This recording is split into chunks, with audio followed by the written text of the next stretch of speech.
Throughout the ages, history has been altered by word of mouth and the misrepresentation of those who might not have been present when some of the world's most significant events took place. Channelers Barry and Connie Strohm bring through the spirits of those who actually witnessed or took part in these historical events and lets them tell their stories in their own words. Welcome to Channeling History. And now, here are your hosts, Barry and Connie Strohm. Okay, everybody, good evening. I'd like to welcome everyone to Channeling History. It's Sunday night. Would you believe we've been doing this for over 3 years now? Anyway, we're the only show where we speak to the souls that made things happen in the past. We're brought to you on the Parax Radio Network. I'm Barry Strohm, your host, and I will be doing the channeling tonight. And I'm Connie Strohm, your co-host. For the past 2 weeks, we've been exploring all aspects of the ancient and current alien interactions with humans by channeling our guides and an alien spirit, our buddy named Fred. If you're interested in extraterrestrials, we suggest that you check out these shows. They're available for download on Podomatic.com or on our YouTube channel. Tonight, we're going to go a different route, but every bit as amazing. We're going to channel with Hellen Keller and her teacher, Sullivan. At the age of 19 months, Hellen Keller contracted a disease that left her deaf and blind. In spite of her disability, she became a well-known author, political activist, lecturer, and advocate for disability rights. We will take questions from our chat room that apply to tonight's subject matter. We will not be taking a break tonight, so we can spend as much time as possible with these two amazing guests. Now, all of our shows are available on our YouTube channel. It's in my name, Barry Strohm. If you'd like to download them, go to Podomatic.com and just search for Channeling History. This week, I made our latest book, Modern Messages of the Archangels, available for purchase on Amazon and on my website, barrystrohm.com. It's available in paperback and hardcover, as well as Kindle on Amazon. In this book, we bring you the messages of 20 different archangels that we've channeled in the past, and believe me, the messages are quite outstanding. We always give a small disclaimer. The opinions or statements voiced on our show are the channeled words of the spirits, do not necessarily reflect our opinions, those of the Para-X network, or of our sponsors. And also, before we channel, we say a prayer of protection. So Connie's going to say the prayer, and we'll begin to channel with our two guests tonight. God, please grant us your wisdom and protection. Grant us the knowledge that we can handle and keep us safe from all things that will harm us. Keep the messages positive and pure love. Keep us safe from our egos. We ask these things in the light of the seen, the unseen, and the honesty of God. Amen. Okay. Hellen Keller was born in 1880 and died in 1968 at the age of 87. At the age of 19 months, she contracted a disease that left her deaf and blind. Her deafness also left her with severe speech disability. In spite of her disabilities, this woman became a well-known author, political activist, lecturer, and advocate for disability rights. So I'd like to get started now. Helen, thank you so much for joining us. I'm looking forward to our talk this evening. Let's start out. Do you remember anything from the period when you had sight and hearing? No, sadly, I really don't. I was so young when I got sick. It was not something that I remembered. I can't say that I remembered what it was like to ever see anything or really to hear any sounds. Okay, it was not until you were 7 years old that you met your first teacher, Sullivan. What was your life like during that time before you were 7 years old? It was terrible. Being blind and deaf from such an early age, you have no idea what is around you. You don't know what your parents look like. You don't know words. You're just simply living in, it's like a constant fog. You're surrounded by darkness. You have no idea what's going on around you. you can be sitting there and all of a sudden you'll be touched, and it will scare you because you don't realize that somebody was going to pick you up. It's almost impossible to describe. It's the depth of despair, especially for a young child. Children learn from their surroundings, from their parents, from what they hear, from the words that are spoken to them, from where their parents take them, what they teach them, from schools. Keep in mind that I had none of this. I reacted very negatively to it, almost like an animal that is lost in the forest. And lost in the forest at night to make it even worse. It is not something that can be easily described. Once we are over here, there is no blindness and there is no deafness or any other problems that you had as a human. Heaven is incredible. Once you come over here, it all ends. But I would point out to you something. There is a lower level over here for the very evil. And it is a place of nothingness and darkness, much like what I went through in my life. I can tell you that you do not want to visit that place. I lived in it all my life, and I did the best I could do. But I had people that would help me. Anne came to me, and she was an incredible teacher and friend and companion. She was very, very special. She did things that an ordinary person would not do. But it is actually quite hard for me to describe the despair that I went through in those early years. I can believe that. Were you able to communicate at all during that period before you met up with Anne? I had no words I could speak. I had the ability to speak, but did not know what to speak. I could make noises. Basically, I was an animal in the darkness through those years.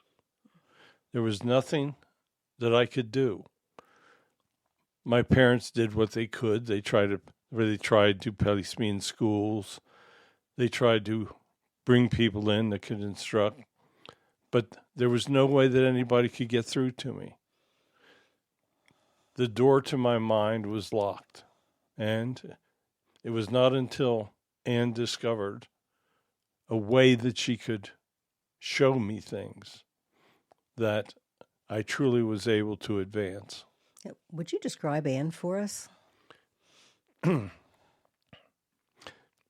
me, Anne was the greatest person that ever came into my life. She was partially blind herself, so she understood some of what I was going through. She had no problems hearing, and she had no problems talking, but she knew what it was like to have restricted vision. She had herself made great strides in her education. She learned, she studied, and she had ideas. When she first came into my presence, some of her ideas didn't work, but she was an incredibly intelligent person, and she figured a way to get through to me. And once we had that bond, that relationship and understanding, I was able to perceive things that I had never been able to perceive before. One of our listeners would like to know, how did your parents find Anne? They had advertised for instructors. I must admit that my personality before learning Anne was terrible. I would scream. I would do many things. I would just simply make noises. I was an animal caged in darkness. My parents tried to have people that would instruct me. They brought different individuals in, but they could not figure out a way to get through to me. Anne applied for the job and was chosen, and it was simply that God brought her to me. Indeed. Were you able to distinguish between different people? I would have to distinguish different people by the vibration of their footsteps on the floor. I could not hear voices, but I had a high sense of feeling of vibration. I could put my hands on a table, solid table, and I would feel different things. The only way in the beginning that I could differentiate between individuals was by the different sound that was creating different vibrations on the floor. What did Anne introduce to your education that changed your way of life? I think my guides played a large role in it. I was still very young at the time that Anne came into my life. But I knew in my mind that there had to be something. There had to be more to this life.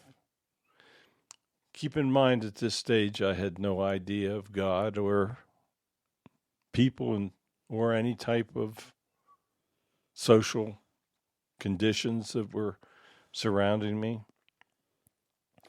Anne was very gentle. She understood what I was going through because she too had the disability. She would take my hand and she would spell letters. I started to understand what she was doing. There was a time that she poured water over my hand and then made the letters WATER on the palm of my hand that I felt. For the first time, I could really associate what she was doing with the water itself. I had felt the flow of the water, and it was like it rejuvenated and brought a different type of understanding into my soul. She would introduce me to objects. She would teach me. She would try different techniques. I realized that Anne was my true friend, and I did my best to try to adapt to what she would try to teach me.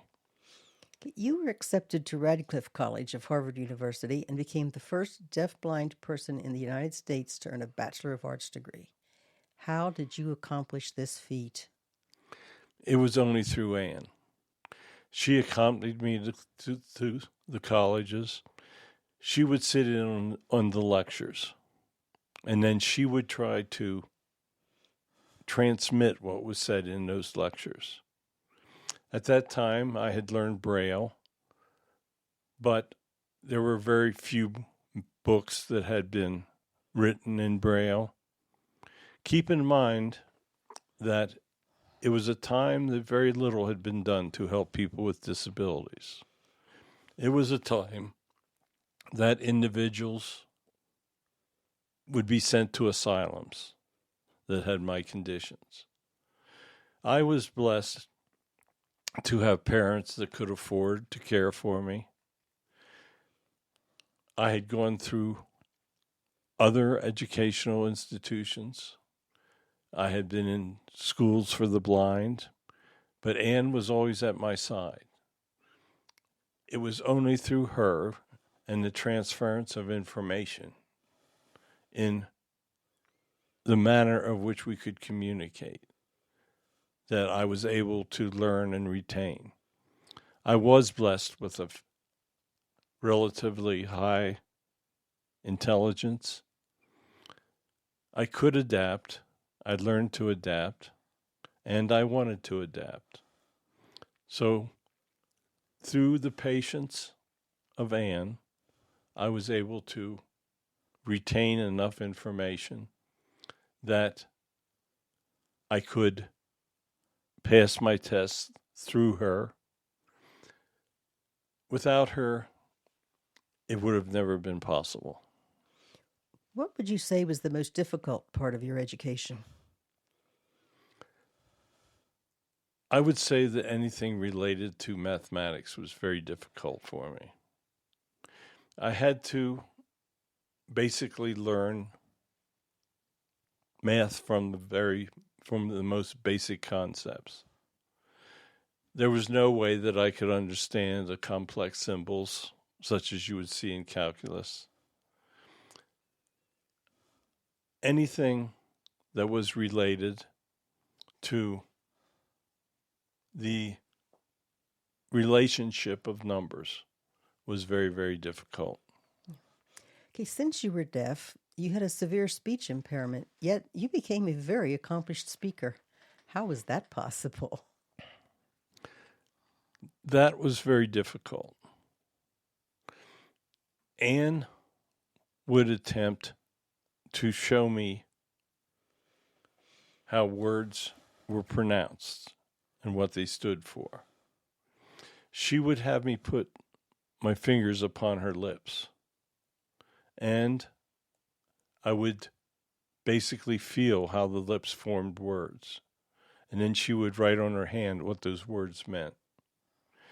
I found that if I would put my fingers upon a person's throat, that I could feel different vibrations of words. I would put my hands on Anne's throat, she would say a word, and then she would spell the word on my hand once I understood the symbols. We made up our own symbolic methods of talking. Keep in mind that the sign language that you see today, I could not see with my eyes, so it did me no good. So we had to develop our own unique way of corresponding. Okay, you supported eugenics, and you were in favor of refusing life-saving procedures to infants with mental impairments or physical deformities. Why did you feel like that? You see, early in my life, I had very little understanding of God or of his teachings. The Gospels were very difficult to comprehend for me. I obviously couldn't sit and read the Bible. I felt that the pain and suffering that I was going through would be very difficult on somebody that did not have the advantages that I had. The government at the time, as I said, was simply putting people with physical deformities or mental impairments in asylums. There were no programs to train them. They were basically left on their own. I felt that it would be far better for those individuals if they did not have to put up with life, that they did not have to go through all of the frustrations and all of the disappointments that I had been able to conquer. I knew that I was very, very blessed in having Anne being sent to me to teach me. But all of the individuals of lesser means were basically left on their own. I know today that I was totally wrong in what I was doing. I know now that the disabilities that individuals are sent back with are challenges. I realize that there are many more opportunities today for people with disabilities. There's still much to do, but there is much improved. But in my time, there was basically little being done for them. Were you able to enjoy music? And if the answer is yes, how did you accomplish this feat? I could hear the beat and vibration of music. I would put my hands on a table.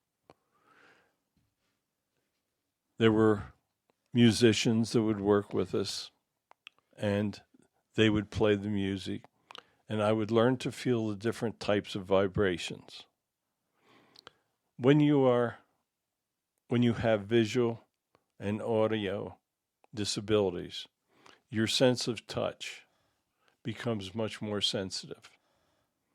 I found that I could put my hand on a tabletop and feel the vibration of the music. I learned to appreciate the vibrations, and I learned to appreciate music through that technique. What role did Mark Twain play in your life? Mark learned of me, and we became friends. He would find individuals that he thought would be able to help me in my learning. He and I had many of the same political beliefs. He was available when I would ask him to help me do something. He introduced me to others that were trying to help people with disabilities. And he was very supportive when I became very active in women's issues. What was your belief in God? As I told you in the beginning, I had no concept of God or of any spiritual energies.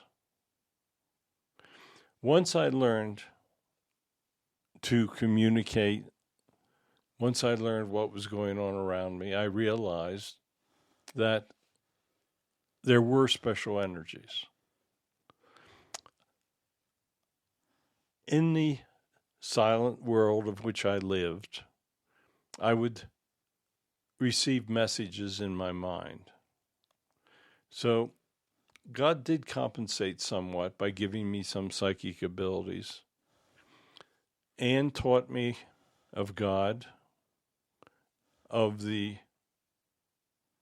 teachings that were in the Gospels, and I began to understand that I needed to use my disabilities to act as a support mechanism for others. I tried to do the best that I could, and I did truly understand that God existed. You became what would be described today as a radical socialist. Why did you become a socialist? I felt that the industrialists of the time were abusing the poor and would tell me of circumstances of people that were being abused in the factories. She would speak of individuals that were making low wages. It was a time of the Industrial Revolution. Steel mills, oil, people were generating incredible incomes, yet the great multitude of people were poor and were having trouble raising their families. I felt that if everyone was treated the same financially, that the world would be a much better place. It was a time that we were preparing, the country was preparing for the First World War. I felt that that the country should not become involved in the problems of other countries. In spite of all that Anne did, there were still many times that I was limited in my understanding and knowledge. You see, there were many great history books that I did not have access to. The process of my learning was a very slow process. So there were things that had taken place throughout history that I truly did not understand. And I took a simplistic look at the world and felt that if everyone was given an equality, that things would be better, that the systems of the world were only leading us towards wars. I became very active in believing in socialism, and spoke in favor of it many times. What do you think of socialism in today's modern world? Now that I am on the other side, I have access to all of the information throughout history. I have watched as countries have attempted socialism, and I have watched how the system has been abused. There are always individuals that take advantage of a system. I also watched as individuals would not do their fair share of work when everything was equal, that they would rely on the work of others. So I truly understand now that socialism is not a political system that will work. I do believe that there are combinations combined with more social services that should take place. I would like to see more spending on social programs and obviously more money directed towards individuals with disabilities. Yeah. Take a break from our questions. We have a question from one of our listeners. It says, through all the hardships you endured while you were growing up, did you think that Anne was being abusive to you, or did you have the sense that she was there to teach you? In the beginning, I thought she was abusive. But as I grew older, I truly understood that she was a gift. I didn't understand in the beginning she was a gift from God, but as I grew in my understanding and education, I truly understood that Anne was sent to me. She was a light that I never got to see in life. Okay, you believed, once again, getting back to socialism, you believed that the poor were ground down by industrial oppression. Do you still believe that today? In many ways, they are still abused by the rich.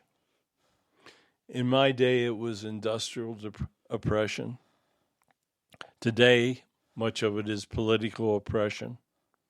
Many people are abusing the political system. Many people are accumulating incredible wealth, and that wealth is being used for their own personal benefit and not to help others. Today, in my day, where it was industrial oppression, today it is oppression by those of greater knowledge, of people with great technical abilities, by people that have found that they can use the social media to accumulate great wealth, by many, many different techniques than what I was aware of during my lifetime. You opposed military intervention. What did you feel that we should have done after Pearl Harbor? I knew after Pearl Harbor we had no choice but to protect ourselves. I was naive in many of my beliefs. I think that I did not have a true understanding of the politics of the time. I wish that things could have been much different, but I realized that we needed to protect those that needed protection. And you've mentioned the current government's actions as far as for people with disabilities. What do you feel that they should be doing to support people with disabilities that would be better? I think that money should be spent in teaching people to help people with disabilities. Anne received a training, and that training helped me in my life. I think that there should be more stress on economic compensation for people that are willing to learn and to use their services to help people with disabilities. Many times I see that people with such training are poorly paid, are not compensated properly. I think that free education for people that are willing to dedicate their lives to helping others would be a great start. If the government paid to instruct people to enter that field of helping, then many more would be attracted to it. So there are many ideas that can help individuals with disabilities. Today, people volunteer. There are more volunteers doing their best to help individuals. But in most instances, those people are not properly trained. There is much autism today. The parents of people with autism need help. They need economic assistance, and they need individuals that can tell them how to best handle the situations with which they are dealing. It all comes through education. Education of people properly trained can do much to assist individuals with disabilities. Facilities have been constructed to make it easier for individuals with physical disabilities to participate in activities, and that is a great thing. There is much more to be done. Much of it is related to money. If the billionaires would set up institutions of learning simply to train individuals and then to provide facilities where people with disabilities could reside and have the assistance of those individuals, the world would be a much better place. That's very excellent. You stated that poverty drove women to a life of shame that ended in blindness. Will you please explain this statement? In my time, women were driven to prostitution. If they had hearing or visual disabilities, they could not hold jobs, and the only thing that they could do was often to turn to prostitution. In my day, syphilis was a big deal. There was no cure for it, and syphilis led to blindness. So in many instances, when people were driven to prostitution, they were contaminated with syphilis, and they would wind up blind because of the disease. That is what I was referring to. Okay. Hellen, you spent a lot of time raising funds for the American Foundation for the Blind. What's your opinion of the work of the foundation today? They do very good work. There are many people that contribute to it, but there is still much to be done. Basically, what it comes down to with charities is lack of funding. If the proper charities, and I know there are scams out there, but the proper charities, if they are funded adequately, could do much more to help. The Foundation for the Blind is a very good charity, and I would recommend that individuals contribute and volunteer. You see, the charities need people to follow through. So if you would volunteer for them, it would be a great thing. What is your opinion of the role played by Patty Duke in the film The Miracle Worker? I thought she did an incredible job. When I saw it, I realized just how bad I had been. She was extremely talented, and I really could not be more pleased with what she did. So is The Miracle Worker an accurate portrayal of your life? In most instances. Of course, Hollywood always does things to make it more interesting for the audience, and there were certainly times my life was not that interesting. But yes, I thought that it did a good job, and it did awaken individuals to the problems. That's great. What is your message for anyone suffering from severe disabilities? They have to be strong. They must realize that it is a lesson that needs to be learned in their life plans.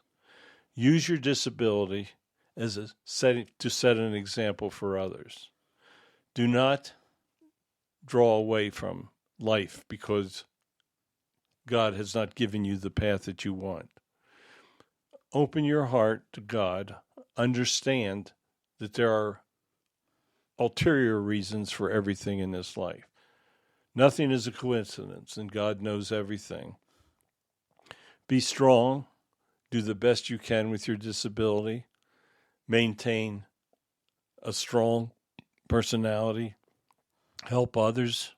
Show others that you do not have to let that disability beat you. Yeah, evidently, your disabilities were a part of your life plan. Why do people return with such a difficult life plan? You have lessons to learn to advance in the realms of heaven. What you need to do is have certain lives that have these disabilities in. Otherwise, you will not appreciate what others are going through. Yeah. When you decide to return, do you think you'll include a disability in your life plan? I think I will skip it for a few life plans. The one I had was difficult enough. Indeed, it was. Helen said, thank you so much for joining us this evening. Do you have a final message for our listeners? Yes, absolutely. I want you to know that there is no disability that cannot be faced and defeated. I was given an incredible life plan. I faced it. God provided me the help that I needed. Always understand that God will provide. Even on the darkest day, there is always light. I never saw that light throughout my life.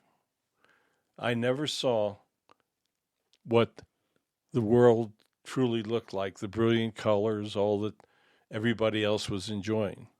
But I used my disability to help others. Was able to learn. I was able to progress. And the fact that you are still speaking my name indicates that I achieved what I had been sent back to do. So thank you for allowing me to speak today. I know Ann is here waiting, and I know that she has some things that she would like to discuss as well.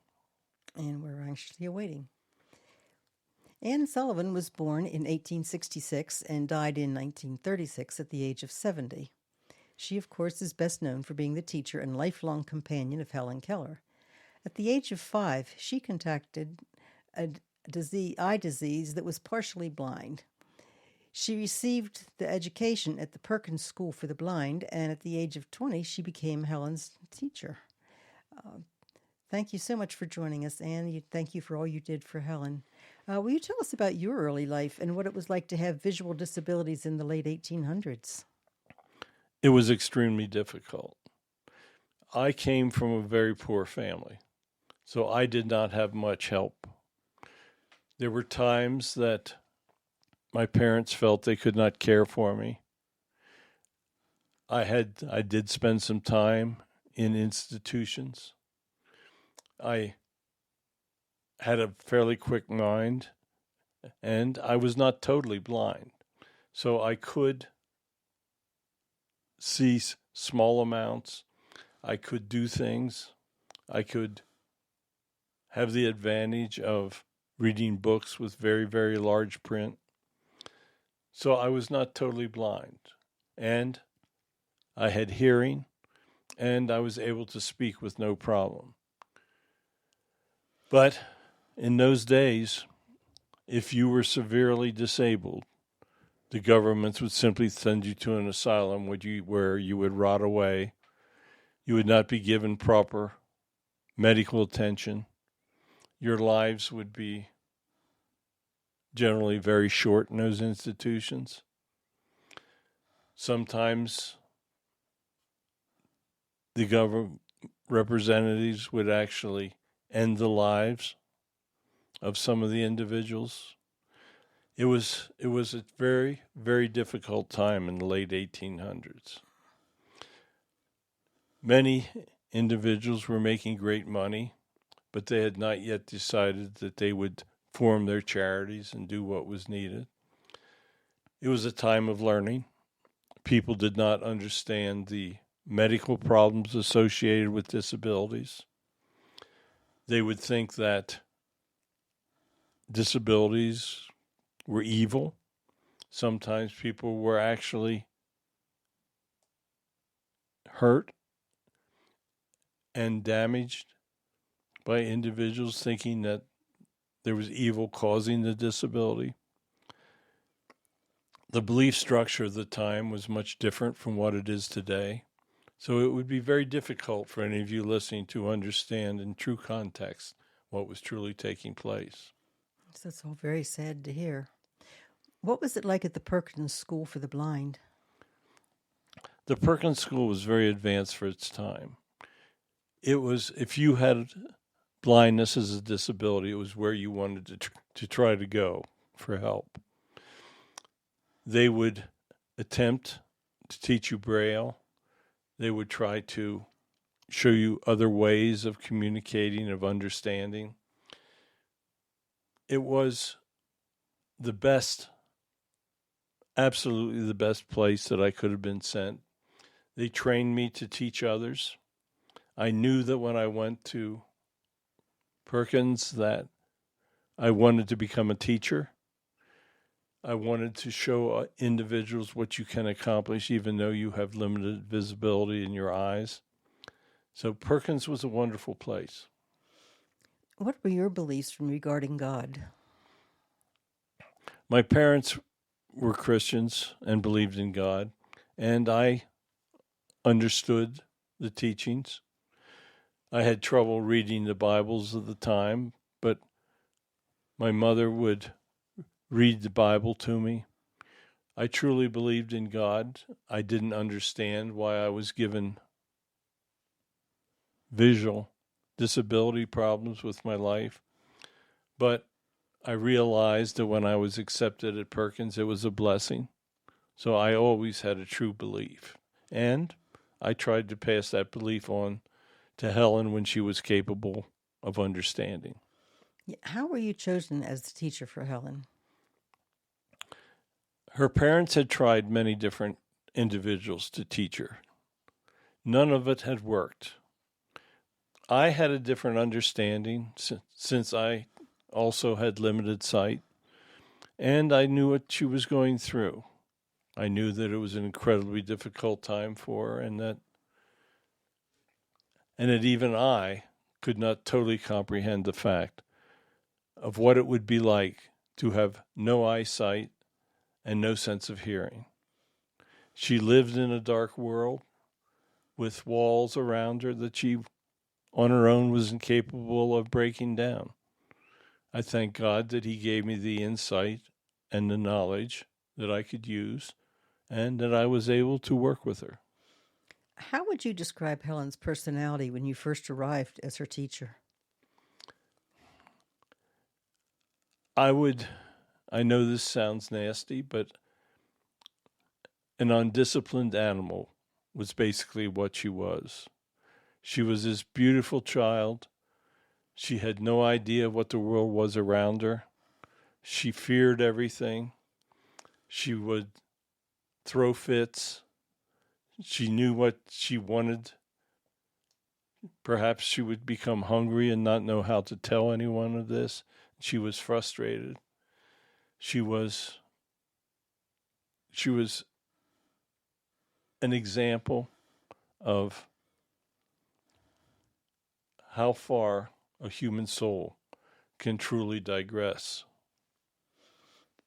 What teaching methods did you employ with Helen? I found that the best method was to try to let her have something, hold it in her hand so she knew what the object was, or that it was simply an object, and then to use my fingers to spell letters that would indicate to her the object. I tried doing it with a simple coffee mug. She proved incapable of understanding it and broke the mug. My breakthrough moment, as she described to you, was with water.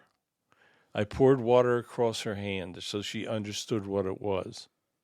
And then I made letters on the palm of her hand so she could associate water with letters. She was very, very bright, And that is the process by which, taking very small steps at a time, that I was able to teach her. You both had to be extremely intelligent to accomplish what you did. So you accompanied Helen throughout her schooling. How did you get Helen to understand lecture information?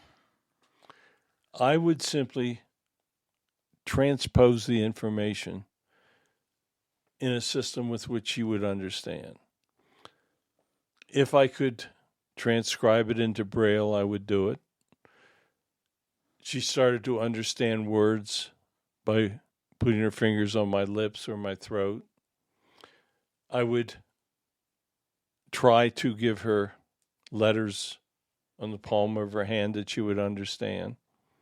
I used every technique that I can conceive of, and it was incredibly difficult. I had to learn the information myself before I could pass it on to her. How would you describe Helen's personality in her adult life? She understood that she had a mission on earth. She realized that she was accomplishing much. She learned to speak. We used a speak therapist, and he figured out how to help her improve her voice so that people would understand. I would teach her to speak words related to objects. She became incredibly adapted to speaking in front of people with her disabilities. Individuals understood that she was a very special person, and when she would speak to them, they would listen. She actually went on a lecture circuit. She traveled around the world speaking to individuals. Think about that accomplishment. I cannot imagine that there were many people that God has sent back that would be able to do that. I agree with you. Do you think Helen could have progressed without your guidance? It would have been very difficult for her. She was incredibly intelligent and had the ability to learn. I don't know if there would have been anybody else that could have figured out a way to teach her, but I would think with her great intelligence that she would still have fought her disability, even if she had never met me. And did you agree with her socialistic beliefs? I did indeed. I thought that the people were being taken advantage of. I saw the great amount of money the industrialists were making. I saw so many poor people around me, the immigrants rushing to our country. It was a very, very difficult time, and I did agree with her that perhaps socialism might be the answer. What is your recommendation for needed government action towards people with disabilities? I think that Helen summed it up very well. The government needs to step in and teach individuals to handle folks with disabilities. As Helen said, they need to pay for their educations, and they need to assure that they can acquire a decent standard of living to raise their own families. There are many people that would be willing to sacrifice their lives and to help others. That is God's will, helping others. And the government should support that type of activity instead of working against it in so many ways. Absolutely. What do you think of the way Anne Bancroft portrayed you in The Miracle Worker? I thought that she might have done a better job than I really did myself. Sometimes Hollywood does tend to puff up an individual. I never thought of myself as being such a great person or teacher. I thought that I did what I wanted to do. I truly loved Helen. I wanted to help her be all she could be, and I was her constant companion as long as I was physically able. After a stroke at the age of 35, you became totally blind yourself. How did that affect your relationship with Helen? We still remained the best of friends, but I lost the ability to transfer information to her in many instances. Although I could read Braille and do many of the things that Hellen could do, I didn't have access to the newspapers or much of the printed material. So I became less of an aid for her, but I always remained true to her friendship. Yeah. How did being totally blind affect your life? Well, it created great problems. You can't realize how how great an asset even a little bit of sight is. Even though if you're seeing shadows and light and darkness, at least you're seeing something. Once you go into the darkness of total blindness, there is no light. It's very, very difficult for a person to adapt to it, especially if they had the gift of sight throughout most of their life. Once you become totally blind, you must rely on others for certain things. Today, many blind people do amazing things. They live by themselves. They have animals to help them. They have individuals that will help them. But in my time, none of that really existed. So total blindness absolutely changed my life for the worse. Yes. What would your message be to anyone listening to the show that has disabilities? You have to be strong. You have to understand that there is a reason you have these disabilities. You have to understand that the disabilities are to be used to set an example for others. If you become depressed because you have these problems, then you will not be capable of doing what God wants you to do. Individuals with disabilities need examples set for them. It is very easy to fall into a state of depression. But if you have strong people around you that have beat these disabilities, then you will too be strong. Think of Stephen Hawking. He was one of the most brilliant minds, yet he had suffered ALS, a terrible, terrible disease that took his life eventually. He actually tried to communicate by twitching the muscles on his cheek. Think about that if you think you have problems. Indeed. Was being blind and helping Hellen part of your life plan? Absolutely. I was sent back to do it, as was Hellen. God knows when examples needs to be set, and he creates life plans for people to come back and accomplish what needs to be accomplished. When you decide to reincarnate, do you think you'll include disabilities in your life plan? No, I think as with Helen, we may do a few life plans. I do think we'll come back together as companions, or who knows, maybe even husband and wife. But I think we're going to plan more normal lives. What we did was relatively extreme. Many life plans can help others without going to the extremes that we did to set example for others. Who knows? Life plans can be wonderful, or they can be full of tests, as we found out in this one. But I believe that we earned a right to have one that may not be as difficult the next time around. I think your guides will probably agree with that. And thank you so much for being the wonderful soul that you are. Do you have a final message for our listeners? Yes. I want you to truly understand the value of setting an example for others. You all have gifts from God that you can use to set examples. It may be that you can teach, that you can do charity work, that you can volunteer. God has a path for everyone.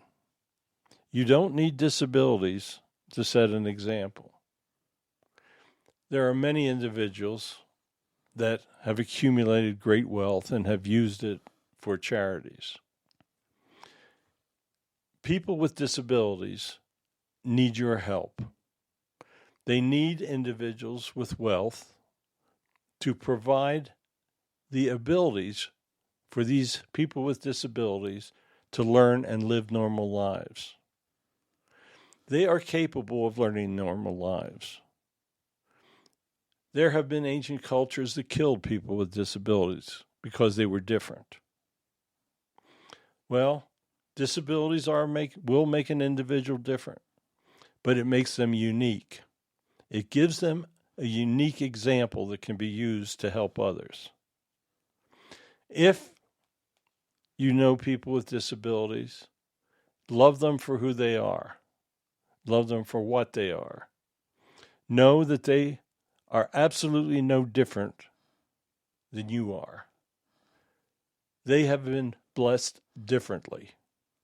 I know many of you do not think of a disability as a blessing, but when you return, you will understand that disabilities have been given to individuals. They are learning experiences, and they give them the opportunity to set examples for others. Hardship comes with disabilities. Fortitude is what will help you overcome the worst of these disabilities. As individuals grow older and their health starts to fail, you get a better understanding of just what people with disabilities are going through. Age often takes away the ability for you to do many of the things you did when you were younger. You need to overcome it and be strong. People with disabilities are exactly the same as you are. Love them, show them the way, and teach them. Thank you for allowing me to come through with Helen tonight. It was a great honor. I hope that we will be able to reach individuals and try to show them the way to help others. Thank you. And thank you. You are two wonderful souls. Indeed. Spectacular show tonight. Okay, next week, we're going to take another path. We're going to channel with 3 Russian emperors, Peter the Great, Alexander II, and Nicholas II. We're going to discuss the history of Russia and what is currently taking place in that country. We are going to discuss the impact of the war that they're having with Ukraine and the leadership. This will be a deep dive into Russian history, and I think it'll be very interesting because it will apply to a lot of other countries as well. Please tell your friends about it. It's going to be a very, very interesting show. My 10th book, Modern Messages of the Archangels, is now available for purchase. The book can be bought in paperback, hardcover, and ebook on Amazon. Signed copies are available on my website. During the past several years, Connie and I have channeled over 20 different archangels, and we will bring you their messages in a single volume. We're very excited about the book. The messages are absolutely incredible.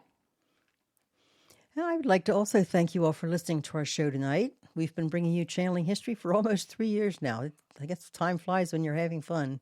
So all of our shows are available on YouTube channel in Barry's name. Or if you want to download them, you can go to Podomatic.com and search Channeling History. So God bless you all. Have a wonderful week. Well, folks, thank you so much for listening. Tonight was a very, very inspirational show. Those 2 women, unbelievable what they accomplished. Every time you think you have problems, think about our show tonight. Download it. Go to Podomatic. It's free.